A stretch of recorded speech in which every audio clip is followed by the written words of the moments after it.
el uso de la palabra al senador Jorge Luis Preciado Rodríguez, del Grupo Parlamentario del Partido Acción Nacional, para presentar un proyecto de decreto por el que se reforman diversos artículos de la Ley General de Responsabilidades Administrativas en materia de inhabilitación administrativa.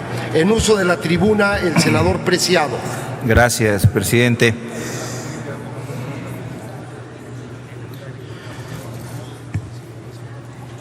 En México, sin duda alguna, tenemos muchos problemas, pero la mayor parte de los problemas derivan de dos factores muy importantes. El primer factor es la corrupción y el segundo es la impunidad. Y a veces no alcanzamos a distinguir entre corrupción e impunidad. De pronto se suele decir que la corrupción puede llegar a ser hasta cultural. Pero en efecto, en casi todo el mundo hay corrupción. La diferencia entre unos países y otros es la forma en que se castiga esa corrupción. Pues hay países donde alguien comete algún acto de corrupción y es severamente castigado. Y hay países donde simplemente se les despide, se les da las gracias, se van con lo robado y no pasa absolutamente nada. Se esperan un trienio, un sexenio y vuelven a regresar a la administración pública federal, estatal o municipal. En nuestro país sobran ejemplos de casos de corrupción muy graves, porque estos casos no tienen que ver solamente con qué partido gobierne durante el sexenio o el trienio. Tiene que ver con una cultura política patrimonialista, donde quien gobierna considera que los bienes públicos son bienes privados y hacen uso de ellos.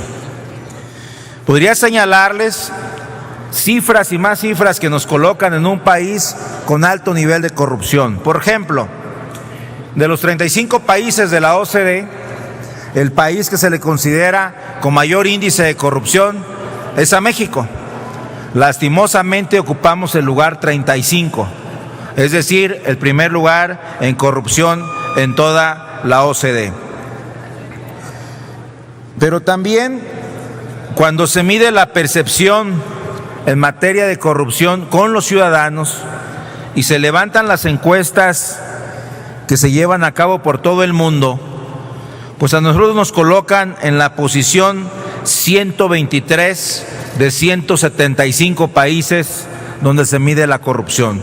Nuevamente, México ha retrocedido 28 posiciones de pasar en el 2015 del lugar 95, hoy estamos en el lugar 123 en materia de corrupción.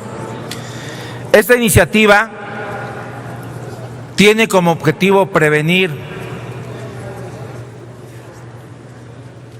un tema que lastimosamente no se castiga en nuestro país.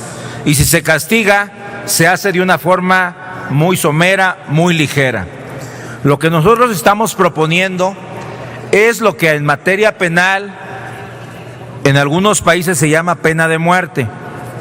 Y en materia administrativa es la pena de muerte administrativa. Y esto significa que si un servidor público de cualquier nivel llega a cometer un acto de corrupción, pequeño o grande, tenga que sufrir la muerte administrativa. Esto es, que jamás vuelva a ser contratado en ninguna administración municipal, estatal o federal, pero que tampoco pueda trabajar en ningún organismo que reciba recursos públicos. Es decir, la sanción máxima que puede recibir un funcionario es que jamás se le pueda volver a contratar en la administración pública.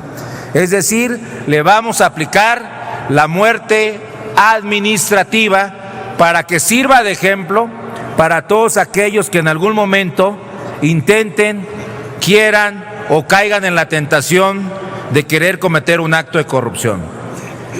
Pero también va para los privados, para aquellas empresas que se prestan al moche, para aquellas empresas que se prestan a las comisiones, para aquellas empresas que sobornan a los funcionarios para ganar determinados contratos o que ganando los contratos no hacen las cosas bien.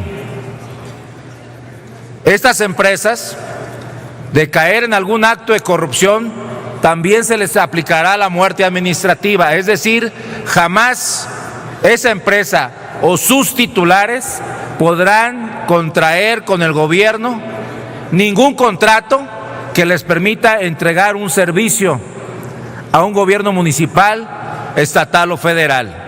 Necesitamos mandar el ejemplo, no solo a quienes trabajan en el gobierno, sino también a aquellos que trabajan con el gobierno. Necesitamos, pues, lograr modificar el artículo 49, 52 y 64 de la Ley General que señalan los supuestos donde los servidores públicos incurren en faltas administrativas graves, y proponemos que el artículo 78 de la Ley General de Responsabilidades Administrativas quede de la siguiente manera: las sanciones administrativas que imponga el tribunal a los servidores públicos derivados de los procedimientos por la comisión de faltas administrativas graves consistirán en inhabilitación permanente para desempeñar empleos, cargos o comisiones en el servicio público y para participar en adquisiciones, arrendamientos, servicios u obras públicas, y sanción económica de conformidad con lo dispuesto en el artículo que sigue. Es decir, pedimos que haya inhabilitación permanente para servidores públicos y para las empresas que contraten un servicio público y no cumplan con lo que dice la ley. Es cuanto, ciudadano presidente. Muchas gracias, senador Preciado. En el uso de la voz, la senadora Luisa María Calderón. Le agradezco, presidente. No alcancé a pedir que, si la senadora Costa me permitía, sumarme a su iniciativa sobre... A la iniciativa de la senadora Anabel. De diabetes. Por favor, servicios parlamentarios, tomar nota de la solicitud de la senadora Calderón, la senadora Díaz Lizama, en las dos iniciativas presentadas. Gracias, senador Preciado. Túrnese a las Comisiones Unidas de Justicia y de Estudios Legislativos.